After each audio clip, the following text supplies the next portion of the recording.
তুমি তো আগেও বিজি থাকতে, কিন্তু ঠিক টাইম বার করে আমার সাথে কথা বলে নিতে। না, আমি জোর জবরদস্তি করছি না, আমি জানি তোমার কাছে তোমার কাজটা অনেক প্রিয়। ওই অনেকদিন আসলে দেখা সাক্ষাৎ হয় না, তাই ভাবলাম তোমাকে একটু বলি যদি তোমার টাইম হয়। না না, ঠিক আছে, চাপ নেই, তুমি কাজকর্ম করে দেন আমাকে বলো, আমরা তারপর না হয় কোথাও দেখা করব। আচ্ছা ঠিক আছে। আমি দাঁড়িয়েছিলাম তোমার জন্য অফিসের নিচে, কিন্তু আমি তো জানি না যে তুমি অর্ণবের সাথে অর্ণবের বাইকে করে বেরিয়ে গেছো।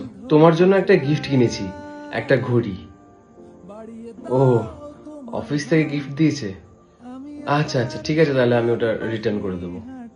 এই আমাদের এখানে টিঙ্কুদার দোকানে খুব সুন্দর স্যুপ পাওয়া যায়, যাবে? ও, তুমি ক্যাফে ছাড়া কোথাও যাও না? আচ্ছা ঠিক আছে। ও, বন্ধুদের সাথে প্ল্যান হয়ে গেছে? আচ্ছা আচ্ছা, ঠিক আছে, তাহলে তুমি আজকে তোমার বন্ধুদের সাথে যাও, আমরা না হয় হ্যালো।